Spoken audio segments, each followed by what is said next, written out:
You're about to drop thousands of dollars on a cruise. But do you actually know which cruise line gives you the most bang for your buck? Most first-time cruisers make the mistake of thinking all cruise lines charge the same, and they end up either overpaying for basic experiences or booking the cheapest option only to get nickel-and-dimed into bankruptcy. I've sailed on 17 different cruise lines, and what I discovered will completely change how you book your next cruise. Some budget lines secretly cost more than premium ones when you factor in everything. Today, I'm ranking every major cruise line from absolute cheapest to eye-wateringly expensive, and trust me, number 4 is going to blow your mind because it's not where you think it belongs. Let's start at the rock bottom of cruise pricing, and I mean that in the best way possible. MSC Cruises consistently offers the lowest base fares in the industry. We're talking $70 to $100 per person per night for interior cabins, sometimes even less during wave season. I sailed MSC Divina out of Miami last year, and my 7-night Caribbean cruise cost just $499 total. That's insane value. But here's what you need to know. MSC is a European cruise line, so the vibe is very different from American brands. You'll notice more formality, different dining times, and a truly international crowd. The ships are gorgeous, practically dripping with Swarovski crystals and Italian design. However, the service can feel impersonal, and American cruisers often complain about language barriers with crew members. The entertainment skews European, so don't expect Broadway-style shows. Most importantly, almost nothing is included. Drinks, specialty dining, Wi-Fi, and even some activities cost extra. My pro tip: book MSC if you plan to spend most of your time in port-exploring destinations, not on board. The low base fare makes it perfect for destination-focused cruisers who just need a floating hotel. Coming in just slightly more expensive is Carnival Cruise Line, the self-proclaimed fun ships. You're looking at $90 to $150 per person per night typically. Carnival has this reputation as the party line, the Walmart of cruising, but that's honestly outdated. I just sailed Carnival Mardi Gras, their newest ship, and the experience rivaled some premium lines. The ship had the first roller coaster at sea, incredible dining venues, and the cabins were modern and comfortable. What makes Carnival cheap? They maximize occupancy, pack ships full, and focus on high-volume, low-margin business. You'll notice this at the Lido Deck Buffet during lunch. It gets absolutely mobbed. The bars stay crowded, the pools are packed, and embarkation day feels like controlled chaos. But here's the catch. Carnival actually includes more than MSC in their base fare. You get basic dining, most entertainment, and decent service. Where they get you is the drink packages and shore excursions, which are priced aggressively. The crowd skews younger and more boisterous, especially on shorter Caribbean sailings. Expect pool deck parties, loud music, and a spring break vibe on certain itineraries. If you're over 50 and want quiet relaxation, this probably isn't your line. But for families and young couples who want maximum fun for minimum money, Carnival delivers. Just book during shoulder season and avoid holiday sailings when prices spike. Norwegian Cruise Line lands right in the middle of the budget category, usually running $100 to $175 per person per night. Norwegian pioneered freestyle cruising, which means no fixed dining times, casual dress codes, and total flexibility. I sailed Norwegian Encore to Alaska, and this format works brilliantly if you hate structure. You eat when you want, where you want, and dress how you want. No formal nights unless you choose to participate. The ships themselves are modern and well-maintained, with Norwegian investing heavily in recent upgrades. Here's where Norwegian gets interesting from a pricing perspective. Their base fares seem reasonable, but they've mastered the art of the upsell. They push their free at sea promotion constantly, which bundles drink packages, specialty dining, shore excursions, and Wi-Fi. Sounds amazing, right? But wait, you're actually paying for it through higher cabin rates. I compared identical sailings with and without free at sea, and the cabin price difference almost exactly matched the package value. Sneaky. Where Norwegian shines is cabin variety. They offer studio cabins for solo travelers without the dreaded single supplement, which can save you 50% compared to other lines. The balcony cabins are reasonably priced and actually worth it. Service is friendly but not overly attentive. Entertainment is solid but not spectacular. Book Norwegian if you want freedom and flexibility without breaking the bank, but calculate the total cost with add-ons before assuming it's a deal. Royal Caribbean International sits at the premium end of mainstream cruising, typically costing $150 to $225 per person per night. This is where we start seeing serious onboard innovation and entertainment value. Royal Caribbean operates the world's largest cruise ships, and they've turned cruising into a theme park experience. I sailed Symphony of the Seas, and the ship had rock-climbing walls, ice skating shows, water slides, robot bartenders, and a park with 20,000 real plants.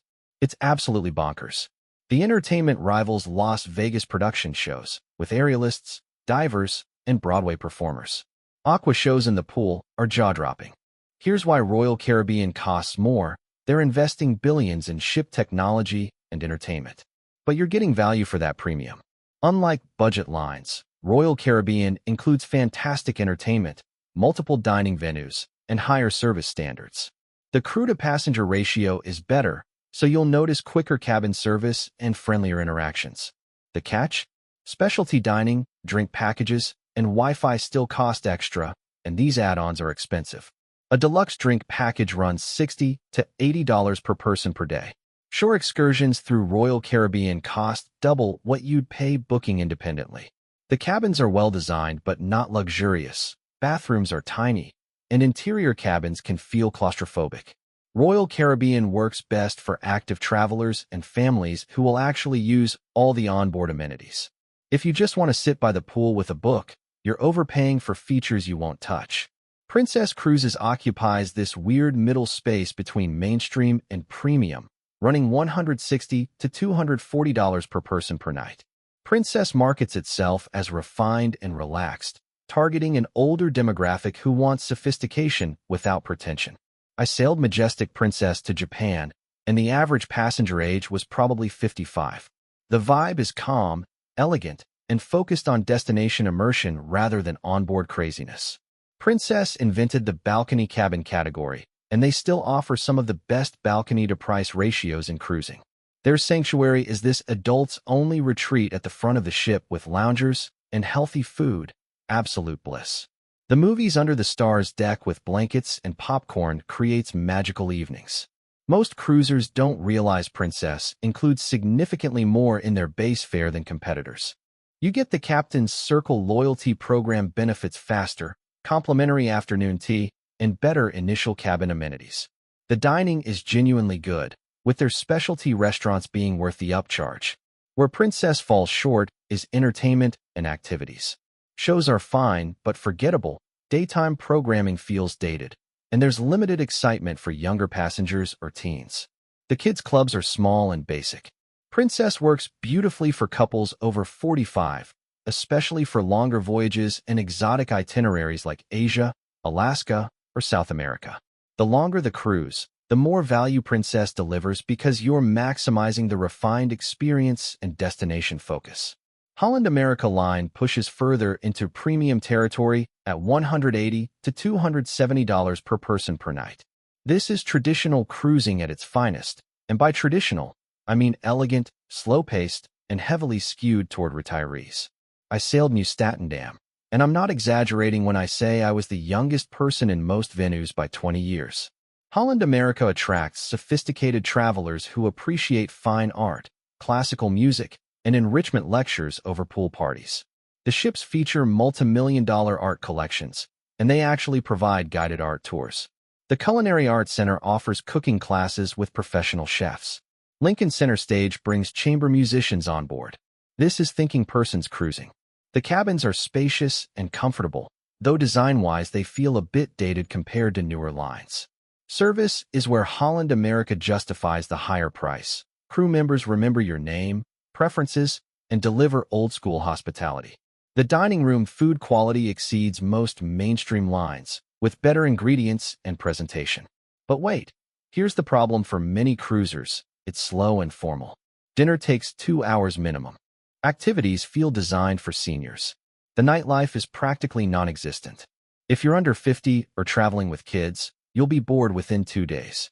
Holland America excels at longer voyages, especially world cruises and exotic itineraries. They also include more in the fare, like high-quality fitness classes and cultural programming. Book Holland America if you want elegance and enrichment, but only if you're okay with a geriatric atmosphere.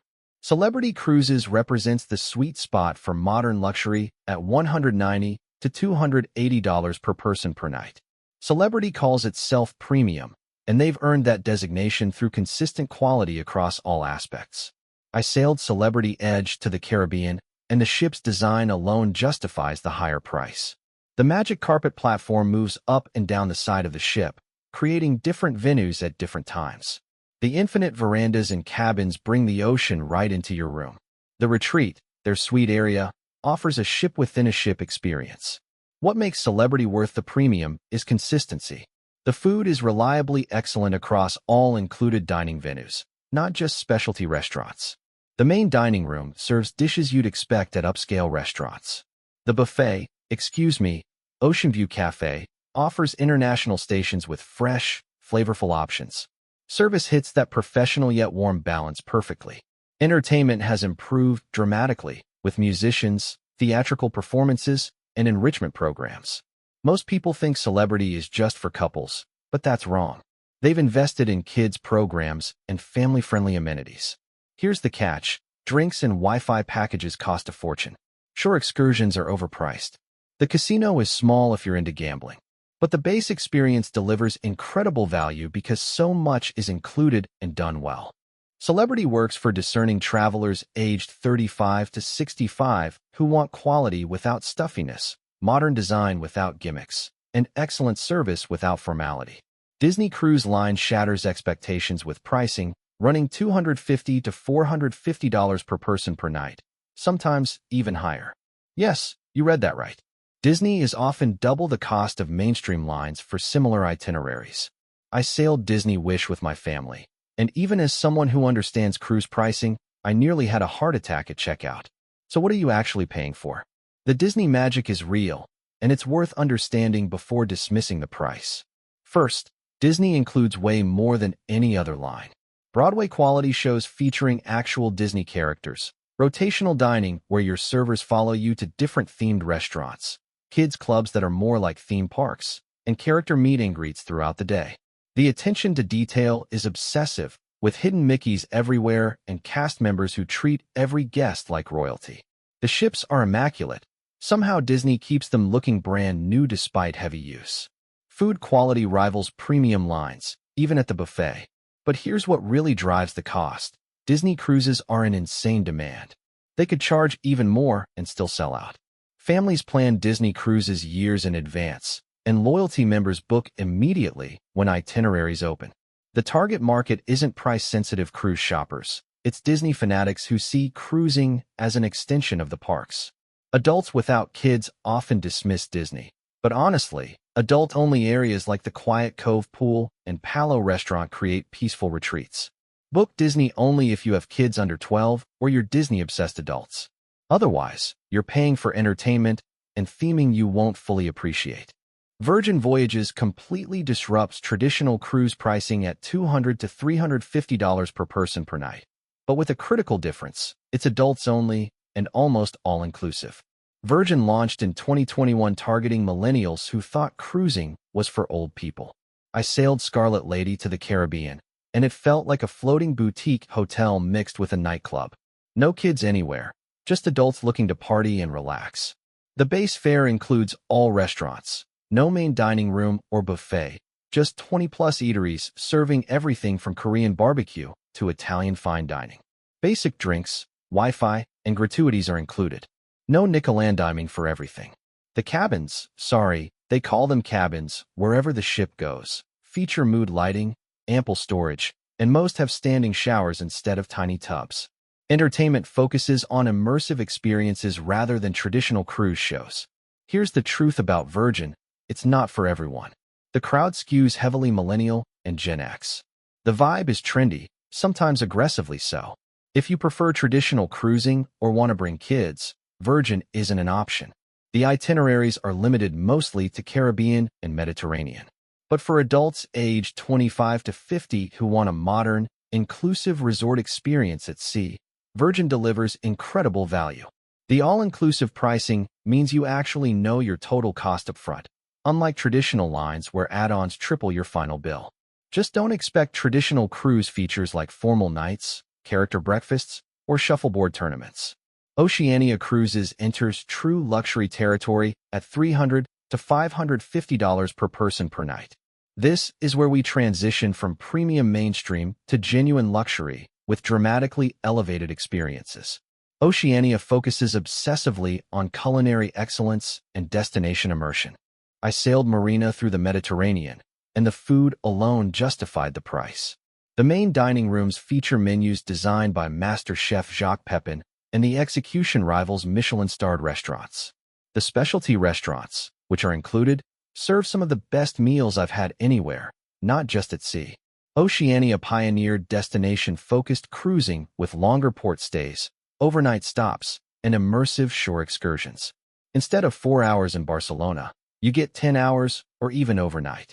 The ships are mid-sized, carrying 1,200 to 2,400 passengers, so ports feel less crowded and service feels more personal. The cabins are residential style with rich fabrics, comfortable beds, and Bulgari bath products. Most importantly, the pace is relaxed and refined. No pool deck parties, no rock climbing walls, just elegant spaces for reading, conversation, and relaxation. Here's what Oceania includes that others charge for: specialty dining, enrichment lectures, cooking classes, and higher quality base cabins. What you still pay for is drinks. They don't include alcohol, Wi-Fi, and most shore excursions. The passenger demographic skews 60+, sophisticated, and well-traveled. These aren't first-time cruisers. They're experienced travelers who've sailed dozens of times. Book Oceania if you're a foodie, you prioritize destinations over onboard entertainment, and you want luxury without the fussiness of ultra-luxury lines. Viking Ocean Cruises prices similarly to Oceania at $320 to $600 per person per night, but with a more inclusive model. Viking exploded into ocean cruising from their river cruise success, and they brought the same philosophy, destination immersion with cultural enrichment. I sailed Viking Star to Norway, and the experience felt more like an educational expedition than a party cruise. Every day featured port-intensive itineraries with late departures, cultural performances on board, and lectures by historians and experts. The ships carry just 930 passengers, so everything feels intimate. No crowds, no lines, no chaos. Viking includes an incredible amount in the base fare: one shore excursion in every port, beer and wine with lunch and dinner, Wi-Fi, specialty dining, and even the thermal spa. When you calculate included value, Viking often costs less than mainstream lines after add-ons. The design is Scandinavian minimalist, light woods, clean lines, and lots of natural light. Cabins are smartly designed with clever storage. The infinity pool at the stern creates a stunning focal point. Here's the Viking catch: it's sedate, quiet, and skews heavily toward retirees. There's no casino, no kids, limited nightlife beyond piano lounges. The entertainment is cultural. Think string quartets and destination-focused documentaries, not Broadway shows. If you're under 50 and energetic, you'll find Viking boring.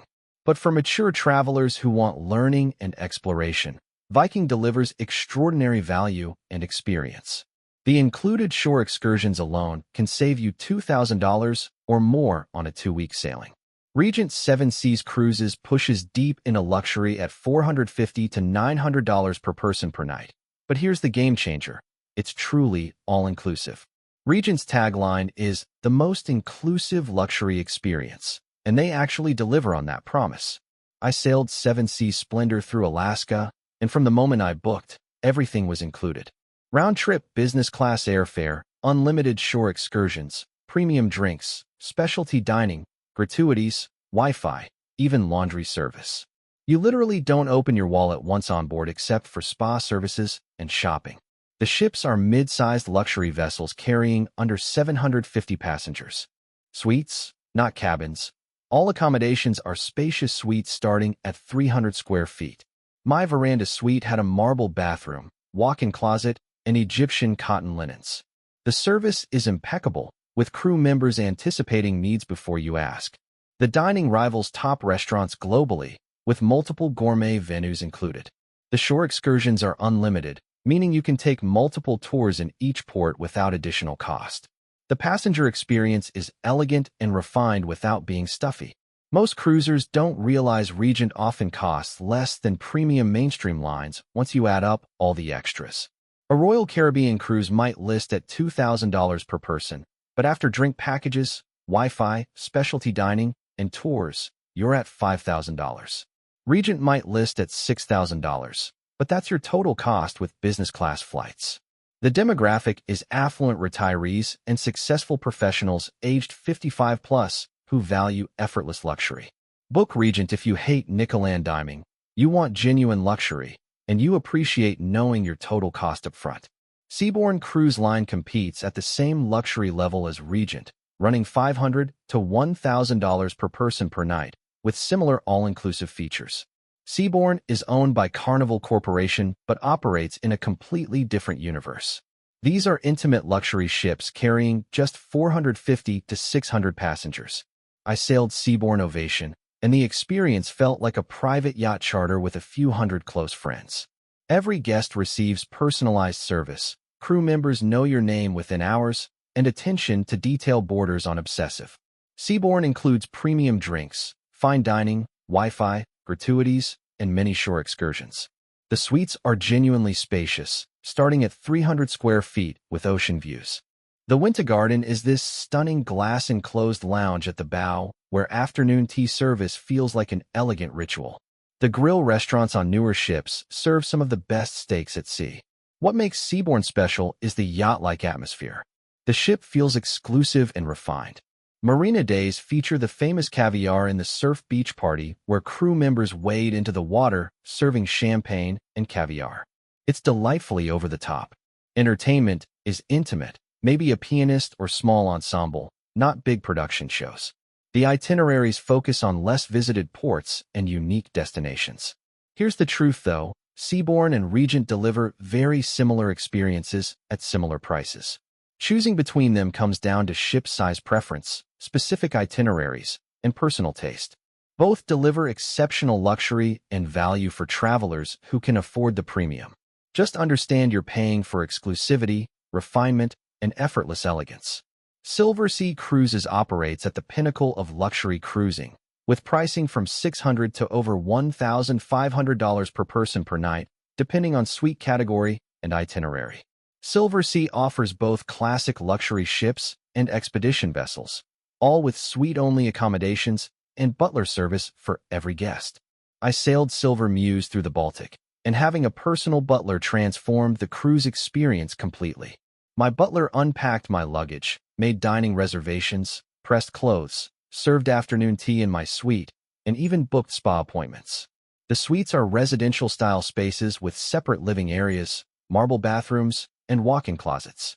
The Odeum Spa is complimentary, as is the thermal suite with saunas and hot tubs. Silversea includes door-to-door luggage service, business class or first-class airfare on longer voyages, premium drinks, gourmet dining, enrichment programs, and most shore excursions. The food is Michelin-level quality across all venues. The sommelier can guide you through rare wines from an extensive collection.